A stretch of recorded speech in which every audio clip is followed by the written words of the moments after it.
आदाब नाज़रीन, मैं सनम एजाज देख रहे हैं आप जेके स्पेशल हालात वाक़ात पे हमारी ख़ास नज़र। और जेके स्पेशल में शुरुआत कश्मीर के हालात से और पिछले 24 घंटों में दूसरा वाक़ा अक़लियती फ़िरके पर हमले का। कल रात को याद होगा आपको, श्रीनगर के नज़दीक गोपालपोरा के इलाके में अक़लियती बरादरी के ख़ानदान को निशाना बनाने की कोशिश की गई, जिसमें एक शख्स ज़ख्मी हुआ। ये कल शाम का वाक़ा है, लेकिन आज सुबह लगभग 11:30 बजे के करीब एक दिलदोज़ खबर जनूबी कश्मीर के छोटीपुरा शोपियां के इलाके से आई। बताया गया कि अक़लियती फ़िरके के ख़ानदान पर हमला हुआ है और इस हमले में उस फ़िरके का, उस ख़ानदान का एक शख्स मारा गया है, एक ज़ख्मी हुआ है। ये बाद दोपहर शोपियां के छोटीपुरा गाँव से खबर आई। यहाँ पंडित बरादरी के लोग, नॉन मुस्लिम बरादरी के लोग जो काफ़ी टाइम से जिन्होंने माइग्रेशन भी नहीं की थी, उनके ख़ानदान पे हमला हुआ और उसके बाद वो शदीद तौर पे ज़ख्मी हुए। और इन दो भाइयों में से जिनका एक का नाम सुनील कुमार, जिसकी मौके पर मौत वाक़ा हो गई, जबकि उसका भाई पदम्बर नाथ, जिसे उर्फ में पिंटू कहा जाता था, वो शदीद तौर पे ज़ख्मी हुआ। ये जनूबी कश्मीर का शोपियां का इलाका और कश्मीर में टारगेट किलिंग का ये पिछले 24 घंटों में दूसरा वाक़ा। आपको याद दिलाते चले, कश्मीर में साल 2022 के दौरान टारगेट किलिंग के वाक़ात पहली बार देखने को मिले और कश्मीर के मुख्तलिफ इलाकों से लेकर साउथ से लेकर नॉर्थ कश्मीर तक टारगेट किलिंग के कई वाक़ात देखने को मिले। और इसी टारगेट किलिंग के पस मंज़र में कुछ सियासत, कुछ हालात, कुछ अफसोस, और इसी अफसोस और सियासत और हालात के बीच में आज का दिलदोज़ वाक़ा। और आज के दिलदोज़ वाक़े में जहां ये भी बताया गया कि ये कश्मीरी पंडित फैमिली इलाके में काफ़ी टाइम से मुस्लिम बरादरी के साथ रह रही थी, लेकिन आज सुबह अपने खेत में ये काम करने के लिए गए हुए थे और जो ही ये खेत से वापस ही की तरफ आ रहे थे, कुछ ज़राए ने हमें बताया कि उनको नज़दीक से नामालूम बंदूक बरदारों ने निशाना बनाया। ये नामालूम बंदूक बरदार कश्मीर में बहुत पुराने हैं और अक्सर इस नामालूम बंदूक बरदार के खाते में हर वो निशाना, हर वो मौत लिखी जाती है जिस पे कुछ लोग अपनी अपनी तरह से इसको रंग देने की कोशिश करते हैं। और आज भी ये नामालूम बंदूक बरदार अपना काम कर गए हैं। अफसोस का मुकाम, और कश्मीर के हालात में अफसोस और मातम का इससे और ज़्यादा क्या मुकाम हो सकता है कि जवान साल, लगभग 30 से 35 साल की उम्र का शख्स और उसके साथ साथ 27 से 28 साल की उम्र का दूसरा शख्स, ये दो नौजवान, और इनको निशाना बनाया गया।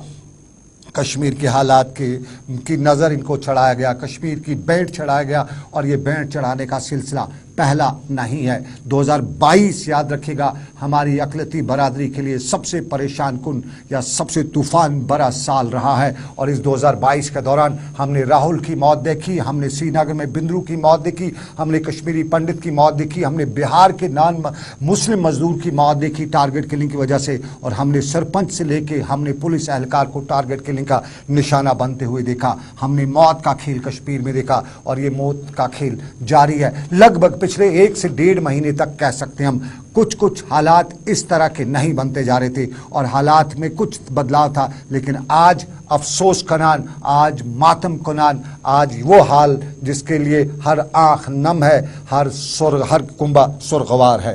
ये जनूबी कश्मीर के शोपियां के इलाके में, और इंतज़ामिया इस सारे मामले पर नज़र रखे हुए है। पुलिस ने बाज़ाब्ता तौर पे हस्बे रिवायत मामला दर्ज कर लिया है, तहकीकात का बताया जा रहा है। और आपको बताएं, इंतज़ामिया के आला अहदेदार, जिनमें DIG नॉर्थ कश्मीर के साथ साथ डिविजनल कमिश्नर और दूसरे लोग भी आज इस सारे मामले पर नजर रखे थे। ये आज के 2 हादसे हुए हैं, एक नेचुरल डिजास्टर, कुदरत का कहर, और दूसरा इंसान का कहर, ह्यूमन डिजास्टर। और ह्यूमन डिजास्टर में जनूबी कश्मीर में इस वाक़े के पस मंज़र में यहाँ लोगों ने क्या बताया, सबसे पहले हम आपको बताते हैं वहाँ पे जो वाक़ा पेश आया, इस पस मंज़र में क्या बताया इस फैमिली के लोगों ने, और इस वाक़े के हवाले से ज़रा वो सुनते हैं और उसके बाद इस अफसोसनाक खबर पर हम आगे बराबर जारी रखेंगे। सोचो, हमारी जिंदगी के बारे में सोचो, हमारी सेफ्टी के बारे में सोचो।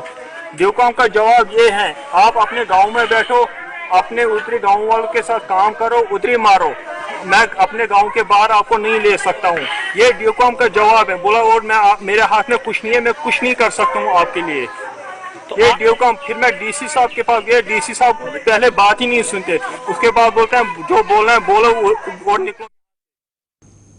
शोपिया का वाक़ा, और ये वाक़ा जो है, इन वाक़ात ने कश्मीर को हिला के रखा हुआ है। लगभग 30 सालों से कश्मीर आए रोज़ झुलसता रहता है, लेकिन ये वाक़ात जो हैं, इन वाक़ात के पस मंज़र में कश्मीरी का नाम मुकाम सब कुछ तबाह बर्बाद होकर रह गया है। और आज भी जो कुछ हुआ उस पर अफसोस, उसकी मजम्मत तो अपनी जगह पे, लेकिन कौन लोग हैं ये ये कौन हैं जो हम कश्मीरियों को हर तरह से हर एंगल से बदनाम कर रहे हैं और मौत का खेल जो खेला जा रहा है इसकी मजम्मत की जा रही है। आपको बताएं डिविजनल कमिश्नर पीके पोले और साउथ कश्मीर के डीआईजी अब्दुल जब्बार ने आज मौके पर वहां पहुंचे और वहां पे हालात का जायजा लिया। उसके बाद देवकाम पीके पोले ने मीडिया से बात की। जरा हम पीके पोले को सुनते हैं और उसके बाद इस मामले में जो दर्द है, जो कर्ब है, जो अजाब है वो जारी है, उस पर भी बात करेंगे।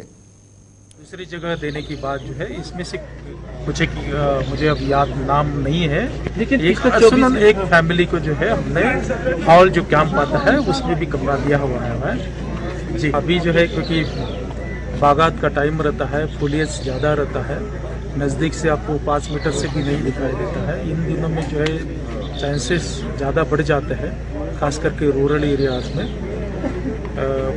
आर्म फोर्सेस और हमारे जो पुलिस जो है पूरा प्रयास कर रही है इस जो 30 साल से जो वबा चल रही है इसको खत्म करने का, और जरूर इसको प्रयास किए जा रहे हैं। जनूबी कश्मीर के वाक़े में डिविजनल कमिश्नर पीके पोले और मजम्मत का सिलसिला वो भी हमें देखने को मिला, ट्वीट्स देखने को मिले, बयानात देखने को मिले। हम सबसे पहले आपको दिखाएं डिविजनल जम्मू कश्मीर के लेफ्टिनेंट गवर्नर मनोज सिन्हा ने इस वाक़े की सख्त अल्फाज में मजम्मत की और उन्होंने अपने ट्वीट में लिखा कि शोपियां मिलिटेंट हमले में एक पंडित नौजवान की हलाकत, और उन्होंने लिखा कि मासूम नौजवान की हलाकत के दर्द को लफ्ज़ों में बयान करना मुमकिन नहीं है। हमले को काबिल मजम्मत करार देते उन्हें जो मुलविस अफराद हैं उनको किसी भी सूरत में ना बख्शने का बताया। ये divisional commissioner IG LG Jammu Kashmir lieutenant governor Jammu Kashmir के सरकारी जो उनका ट्वीट है उसका पर बयान।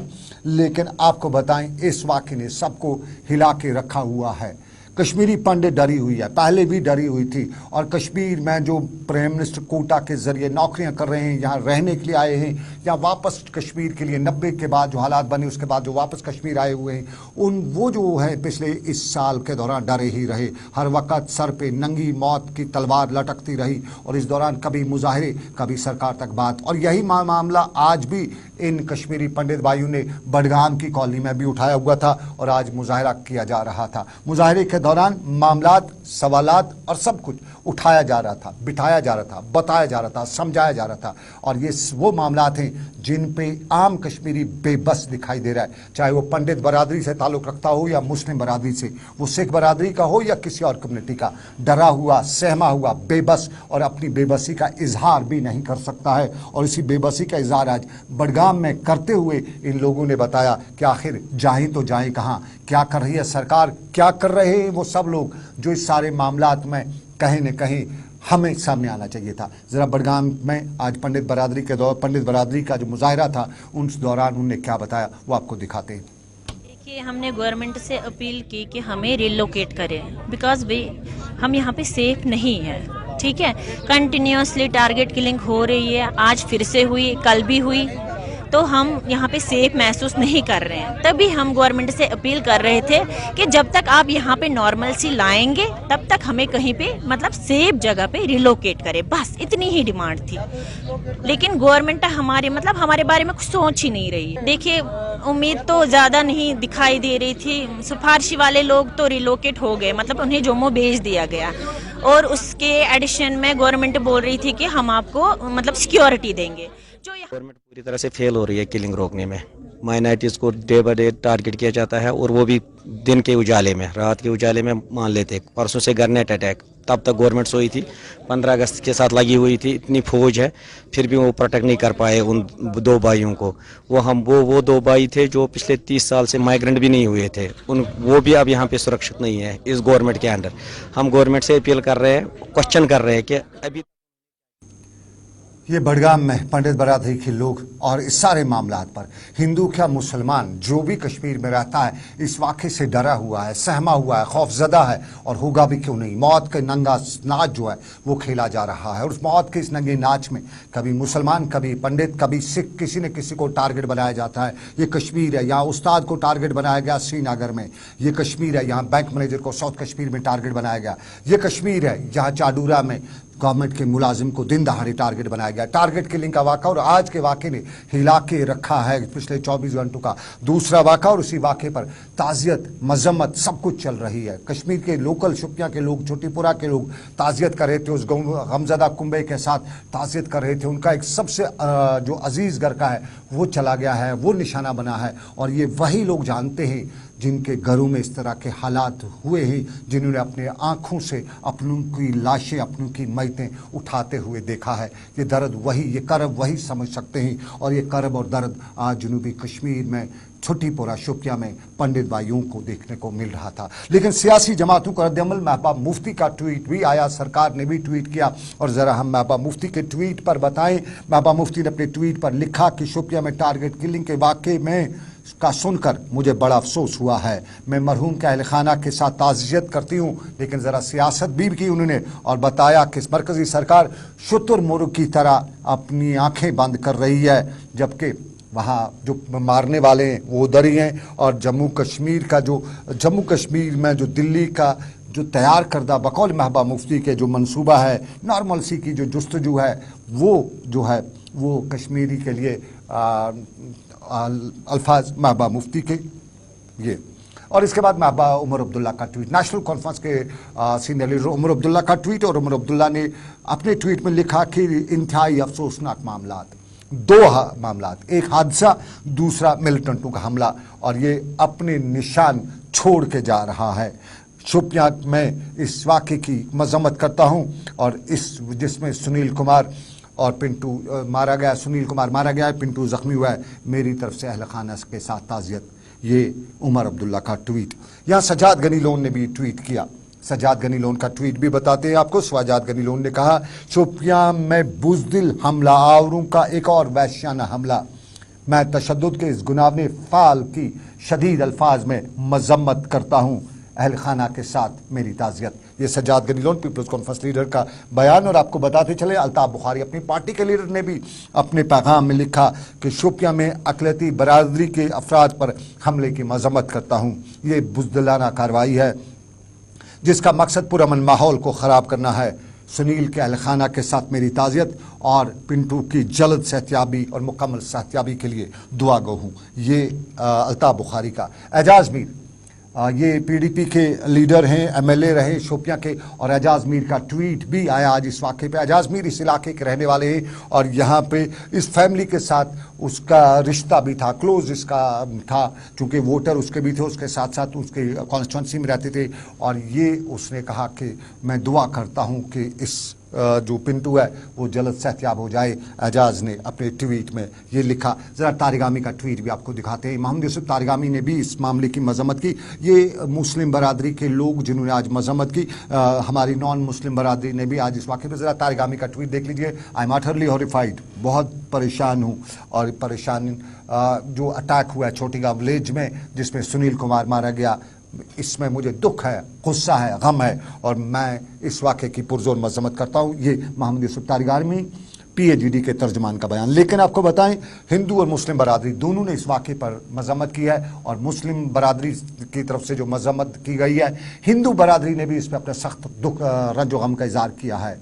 और हरबख्श सिंह होते हैं तो पीडीपी के तर्जुमान, पीडीपी के लीडर, लेकिन सिख बरादरी से ताल्लुक़ रखने वाले हरबख्श सिंह ने इस वाक़े पर अफसोस, बाकी सब कुछ आज करते हुए कुछ यूँ बताया। ये हालात जो है इसमें कोई भी कुछ नहीं कर सकता सिवाय स्टेट के, सिवाय एडमिनिस्ट्रेशन के, सिवाय गवर्नमेंट ऑफ इंडिया के। इसमें एक बड़ा कदम लेने की जरूरत है। अगर हम आंखें मूंद के बैठे रहेंगे कि पहले जी सुपिंदर कौर गई। हरबख्श सिंह आंखें मौंद के बैठना नहीं है। लेकिन आपको बताएं, हमारे नॉन मुस्लिम बरादरी से सुनील कुमार बीजेपी के बड़े लीडरान हैं, और बीजेपी के सुनील कुमार ने आज इस वाक़े पर अफसोस का इज़हार तो किया, लेकिन साथ में इल्ज़ाम पाकिस्तान पर, और बताया कि पाकिस्तान कल के जो जम्मू कश्मीर के वाक़ात हुए हैं, तिरंगा लहराया जा, उससे बौखला गया है और उसकी वजह से ये किया जा रहा है। ज़रा सुनते हैं उनने क्या बता रहे हैं। देखिए, जो ये कल गोपालपुरा में और यहाँ पीसीआर में और आज ये तीसरा इंसिडेंट है, ये सीधे सीधे दर्शाता है कि पाकिस्तान और पाकिस्तान प्रायोजित जो यहाँ पे तत्व है, एलिमेंट है, वो बौखला गया। जब उसने चारों तरफ से कश्मीर के हर कोने, हर गली, हर मोहल्ले, हर चौक, हर दुकान, हर पोल, हर मकान पे तिरंगा देखा तो पाकिस्तान घबरा गया, क्योंकि कश्मीर ने यहाँ के भाईचारे, यहाँ के अमन और यहाँ की डेवलपमेंट की जिम्मेदारी अपने कंधों में ली और जिसका मुजाहिरा तिरंगा हाथ में लेके उन्होंने किया। मुझे लगता सुनील कुमार बीजेपी के लीडर, और सुनील कुमार ने इस वाकये में कल के वाकयात के साथ मुशाबत करते हुए इसका तज्जिया किया। लेकिन आपको बताएं, एक पहलू जिंदगी का, एक वाक़ा जम्मू कश्मीर का, लेकिन ये ह्यूमन डिजास्टर, इंसान का पैदा करदा मामला था, लेकिन दूसरा कुदरत का कहर है। और कुदरत के कहर में आज हमने एक और हादसा देखा, एक और तूफान देखा, और ये तूफान इस गाड़ी का था। ये लगभग 250 फुट नीचे गहरी खाई है, और ये फ्रिसल चंदनवारी का इलाका है। फ्रिसल चंदनवारी का इलाका पहलगाम के रास्ते, और बालथल में अपनी करीबन 40 दिन तक ड्यूटी देने वाले, मामूर रहने वाले आईटीबीपी के एहलकार जब आप वापस ऊपर से बेस कैंप की तरफ आ रहे थे तो ड्राइवर अपनी गाड़ी का कंट्रोल खो बैठा, और उसके बाद ये करीबन 250 फुट गहरी खाई में जा गिरी। और फिर तस्वीर जो आप देख रहे हैं, या हमने सोशल मीडिया पे कुछ वीडियोस देखे, उनसे साफ जाहिर हो रहा था कि इस गाड़ी को बहुत ज़्यादा जो है नुकसान हुआ है, और इस बार गाड़ी के परखचे उड़े हुए हैं। इस गाड़ी में करीबन 3 दर्जन के करीब आईटीबीपी जवान और 2 जम्मू कश्मीर पुलिस के जवान भी थे, और उनमें से हादसे में ही मौके पे ही 4 लोगों की मौत वाक़ा हुई। 2 के बारे में बाद में बताया गया कि उनकी मौत अस्पताल में वाक़ा हुई। सभी जख्मियों को फौरी तौर पे नज़दीकी हॉस्पिटल पहुंचाया गया, जिनमें पहलगाम का बेस हॉस्पिटल है, उसके साथ साथ जीएमसी अनंतनाग पहुंचाया गया। और जो जख्मी ज़्यादा सीरियस थे, उनमें से जिनकी तादाद लगभग 8 बताई गई, क्रिटिकल जिन्हें कहा जाता है, उनको फौरी तौर पर एयरलिफ्ट करके श्रीनगर के बादामी बाग हॉस्पिटल पहुँचाया गया। और ये वाक़ा आज सुबह लगभग 11 और 11:30 के बीच में ही पेश आया। ये जनूबी कश्मीर के अनंतनाग के चंदनवारी के इलाके में, और इस वाक़े ने भी दहला के रख दिया। सदर हिंद द्रौपदी मुर्मू, नायब सदर हिंद, वज़ीर आज़म और नरेंद्र मोदी, ये सदर हिंद का ट्वीट, और ट्वीट में उन्होंने बताया कि मुझे बहुत दिली अफसोस है, उनने जो मारे गए हैं उनकी फैमिलीज़ के साथ ताज़ियत की है, और जो ज़ख्मी हैं उनके लिए फौरी जो है उनको उनकी रिकवरी के लिए दुआ की है। सदर हिंद द्रौपदी मुर्मू का ट्वीट भी आया, वज़ीर आज़म ने भी इसमें ट्वीट किया, राजनाथ सिंह, और उसके साथ साथ हम आपको बताएं जम्मू कश्मीर के लेफ्टिनेंट गवर्नर, वज़ीर दाखिला Amit Shah, DIG north Kashmir, south Kashmir, IG Jammu Kashmir, और उसके साथ एसएसपी अनंतनाग, और जितने भी जो सरकारी ओहदेदार हैं उनके ट्वीट आए इस वाक़े पर। और इस वाक़े के दौरान आपको बताएं, आखिरी खबरें जो हमें मिली हैं उसके मुताबिक इस वाक़े में 6 आईटीबीपी के एहलकार, जिनके नाम आपको बताएं, हेड कांस्टेबल दिला सिंह, ये तरन पंजाब के रहने वाले हैं, कांस्टेबल अभिराज, ये बिहार के रहने वाले हैं, कांस्टेबल अमित कुमार, ये इटावा यूपी के रहने वाले हैं, कांस्टेबल डी राजशेखर, ये हड़प्पा आंध्र प्रदेश के रहने वाले हैं, कांस्टेबल सुभाष सी बरोल, ये राजस्थान के रहने वाले हैं, कांस्टेबल दिनेश बोरा, ये उत्तराखंड के रहने वाले हैं, और कांस्टेबल संदीप कुमार जम्मू कश्मीर से जिसका ताल्लुक है, ये इस दिलदोज हादसे में मारे गए हैं। और 2 दर्जन से ज़ायद इस वाक़े में जख्मी हुए हैं, जिनमें से 8 को शदीद तौर पे जख्मी हुए हैं। जम्मू कश्मीर के गवर्नर लेफ्टिनेंट मनोज सिन्हा ने इस वाक़े पर दुख का इज़हार किया है, सदमे का इज़हार करते हुए उन्होंने बताया है कि जख्मियों को फौरी तिब्बी सहूलियात, हर तरह की तिब्बी सहूलियात फराहम की जाएंगी। ये एक मामला, और ज़रा अब हम दूसरे मामले पर चलेंगे, और मामला इन हादसों के बीच में ज़िंदगी चलने का नाम है, और ज़िंदगी चलाने के लिए तालीम ज़रूरी है। लेकिन हमारी तालीम क्या है, हमारी तालीम किस डगर पे चल रही है, उसका हम आपको थोड़ा सा कभी कभी खुलासा करते हैं। हम दूर गांव जाने की ज़रूरत ही नहीं है, शहर में ही सब मटेरियल मिलता है। आपने तेलबल का नाम सुना होगा, अगर नहीं सुना है, किसी ने नहीं सुना है तो हम बता देते हैं। तेलबल श्रीनगर से लगभग 8 से 10, लाल चौक से, नॉट श्रीनगर, श्रीनगर के लाल चौक से 8 से 10 किलोमीटर की दूरी पर है। और ये बच्चे सड़क पे ना लीडर बनने आए हैं, ना कुछ अपना मामला लेके आए। ये मासूम बच्चे हैं, और इस सरकारी स्कूल में पढ़ते हैं, और इस स्कूल में ये बच्चे जो हैं, स्कूल के बच्चे स्कूल में नहीं है, ये सड़क पे आए हैं। और लगभग यहाँ स्कूल में 60 बच्चों की तादाद है, और 3 उस्ताद भी यहाँ तैनात हैं। और फिर स्कूल के लिए इमारत नहीं है, इंफ्रास्ट्रक्चर नहीं है, और रेंटेड बिल्डिंग, एक कमरे में 60 बच्चे, ये एक अलमिया है। ये तस्वीर हम आपको दिखा रहे हैं। फटाफट में हम आपको ये दिखा रहे हैं। ज़रा यहाँ पे बच्चे की भी बात सुनते हैं, उस्ताद की भी बात सुनते हैं, और सरकार तो आप अब जानते हैं सरकार क्या कहती है, ज़रा दोनों की सुन लेते हैं। क्यों अभी हम कितने देर से हम जा रहे थे रशीदवट मकान में, वो परमानेंट नहीं था, वो हम अधेरे पे थे जैसे कि हमें एक ही रूम था, उसमें एक ही रूम था मगर 6 क्लासेस है उसमें। अभी हम रोज जा रहे थे, अच्छे से पढ़ रहे थे। आज हम गए तो आज उसकी बीवी ने हमें माँ की गाली दी और उसको ये था ताला लगा था। तो मैंने कहा मम्मा को, मेरी मम्मा वाइस प्रेसिडेंट है, मैंने कहा मम्मा को मम्मा ऐसे नहीं खोलेंगे, हमें रोड बंद करना चाहिए, मीडिया खुद ही आएंगे, हम उनसे बात करेंगे, वो हमें खुद ही दिलाएंगे। अब हमें आप दीजिए। 32 से हस्तानपुरा की टीचर हूँ। इन बच्चों को 2011 में स्कूल एस्टेब्लिश हुआ, लेकिन कुछ कोताहियां पेरेंट्स की भी है, क्योंकि ये लोग गवर्नमेंट इनको बोला हमें लैंड दिखाओ, हम लोग बिल्डिंग बनाएंगे। पता नहीं, ये मतलब फिशरमैन है, इनके लिए पॉसिबल नहीं है रोज छुट्टी करना।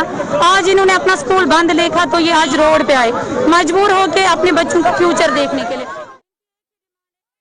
यह हस्तानपुरा श्रीनगर का तेलबल का इलाका, और अगर यहाँ लैंड आइडेंटिफाई करनी है, मुकामी लोगों ने लैंड आइडेंटिफाई कर रखी है। लगभग 150 कनाल के करीब यहाँ सरकारी ज़मीन घास चराई है, और उस 150 कनाल घास चराई के पास आपको बताएं कि सरकार वहाँ बिल्डिंग नहीं बना सकती है। क्यों नहीं बना सकती है?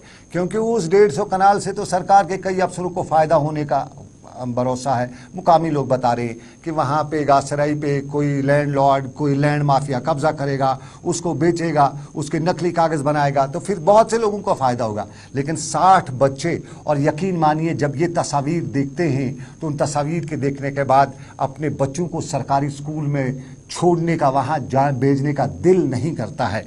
अगर हमारे सरकारी स्कूलों में असातिज़ा काफ़ी पढ़े लिखे हैं, लेकिन दिल नहीं करता है।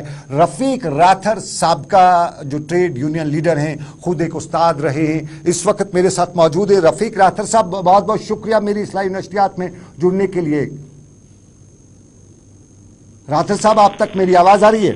जी जी जी। अब मैं पहले 2 सवाल है मेरे। एक सवाल जो पॉइंट है, अभी हमारे एजुकेशन सिस्टम जो है, 60 बच्चे हैं तेलबल श्रीनगर में, ये दूर कहीं नहीं है, और यहाँ इनको जगह नहीं है। रेंटेड अकोमोडेशन में आज वहाँ पे ताला लगा दिया था लैंडलॉर्ड ने, और बच्चे रोड पे थे।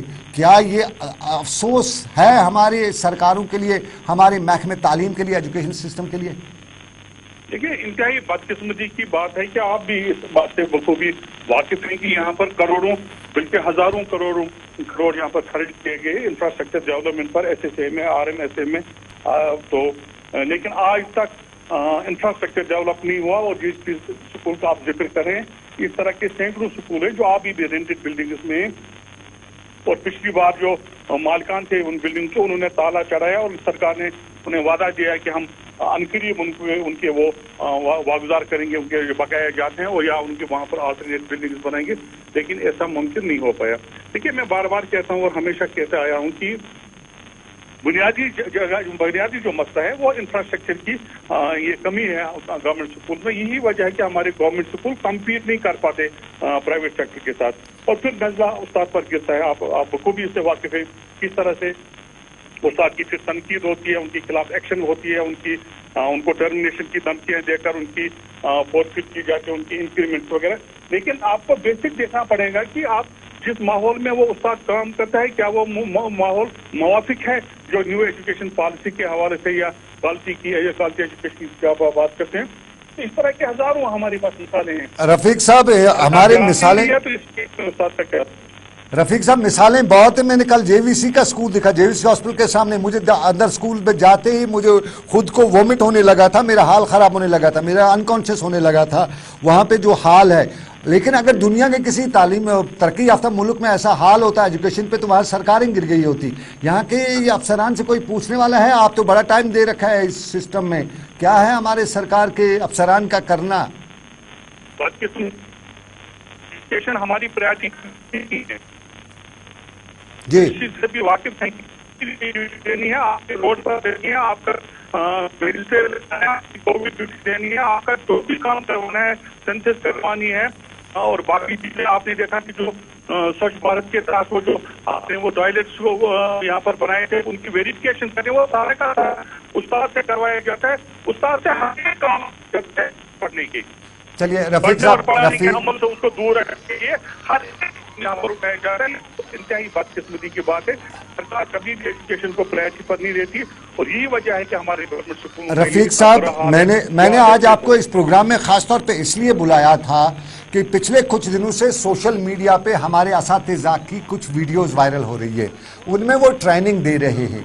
लेकिन क्या एक सवाल में जो मेरे बच्चों ने, मुझे घर के लोगों ने पूछा कि क्या इन वीडियो से हमारे उस्ताद को तजलील उसकी तो नहीं की जाती है, मुझे वही लग रहा है। कुछ और दोस्तों ने भी ऐसा बयान किया। क्या जो वीडियो सोशल मीडिया पे ट्रेनिंग के नाम पे वायरल की जा रही हैं, जो उस्ताद वो ट्रेनिंग दे रहे हैं और उसकी वीडियो उठा रहे हैं, क्या हमारे उस वीडियोस का इन बच्चों पे असर नहीं पड़ेगा? वो क्यों ऐसा किया जा रहा है? ट्रेनिंग तो ज़रूरी है, लेकिन वो ऐसा क्यों किया जा रहा है? नहीं, देखिए की बात तरीके वो ये कि न्यू एजुकेशन पॉलिसी जो बनी है उसमें फाउंडेशनल लिटरेसी और न्यूमरेसी पर ज्यादा जोर है, नंबर एक। दूसरी कि जो थियोरेटिकल एजुकेशन हुआ है उसका वो खत्म हो गया। आपको बच्चे को प्रैक्टिकल को हर चीज न्यूमरेसी आपका ये लैंग्वेज का और जो भी मैं बिल्कुल वो मानता हूँ, लेकिन क्या वो वीडियोस जो है, जो सोशल मीडिया पे जो वीडियोस वायरल किए जा रहे हैं, उससे हमारे उस्ताद की तजलील नहीं हो रही है? मैं कह जा रहा हूँ नहीं कर सकते, नहीं मैं अपडेट देना पड़ेगा। उस सिलसिले में ट्रेनिंग शुरू हुआ है। बात यह है कि आप अंदर में भी सोसाइटी कहे या ये कहे कि हमें आदत हो गई है नहीं। रफीक राथर साहब से हमारा राब्ता जो है, हम बहुत स्ट्रॉन्ग नेटवर्क से हमारा राब्ता ख़त्म हो चुका है। बहुत बहुत शुक्रिया रफीक राथर साहब। हम जम्मू कश्मीर में रहते हैं, हम 21वीं सदी में रहते हैं और नेटवर्क के हवाले से हम कह सकते हैं कि हमारा ये सारा सिस्टम, नेटवर्क भी हमारा कितना स्ट्रॉन्ग है, ये इससे आप अंदाज़ा कर लिया होगा। 21वीं सदी में जब 4G सिस्टम चल रहा है और हमारे नेटवर्क में आवाज़ तक समझ नहीं आ रही है। बहुत शुक्रिया BSNL आपका भी, आप हमारे बड़े यहाँ पे नेटवर्क वाले हैं, आपका भी बहुत शुक्रिया। लेकिन आपको नाज़रीन बताएं, ये अलमिया है, पिछले कुछ दिनों से हमारे असातिज़ा जो हैं वो उनकी वीडियोस वायरल हो रही है और उनसे लगता है कि बाज़ाब्ता तौर पे हमारे उस्ताद की, वो उस्ताद मोहतरम जिसकी मेहरबानी से हम सब आगे बढ़े हैं। मैं अपना सबसे पहले नाम कहूँगा कि अगर किसी जगह पे नाम है सनम एजाज का तो ये हमारे उस्ताद का है, क्रेडिट उसको जाता है। वालिदैन ने पैदा किया, लेकिन आगे उंगली थमा के आगे ले जाने में हमारे उस्ताद का रोल होता है। और उस उस्ताद को जिस तरह से इन दिनों ट्रेनिंग वगैरह के नाम पर और उसके बाद जो वीडियोज़ वायरल किए जाते हैं उससे तजलील होती है, वो मैं बर्दाश्त नहीं कर सकता हूँ, वो हमारे बच्चे बर्दाश्त नहीं कर सकते। हम अपने उस्ताद मोहतरम का एहतराम करते हैं और उस्ताद मोहतरम का इस तरह से ट्रेनिंग सही है, लेकिन ये वीडियोस बनाने वाले, वायरल करने वाले वो बहुत बड़े हैं। और आपको नाज़रीन ज़रा चलते चलते एक और पहलू पे, हमारी ये ट्रेजरीज खाली हैं, जो मुलाजमीन उनको GP फंड नहीं मिल रहा है। Ejaz Khan trade union leader है, उन्होंने आज जम्मू कश्मीर के गवर्नर से अपील किया कि ट्रेजरीज खाली है। ये उस्तादों का ख्याल है, जो सरकारी मुलाजमीन जिनको GP फंड या दूसरे फंड निकालें वो क्या है, लेकिन सरकार ने आज एक फ़ैसला लिया है और सरकार ने जहाँ जहाँ मैग्डमाइज या सरकार के जो काम है, जहाँ पे गैर मेयारी मटीरियल इस्तेमाल किया गया है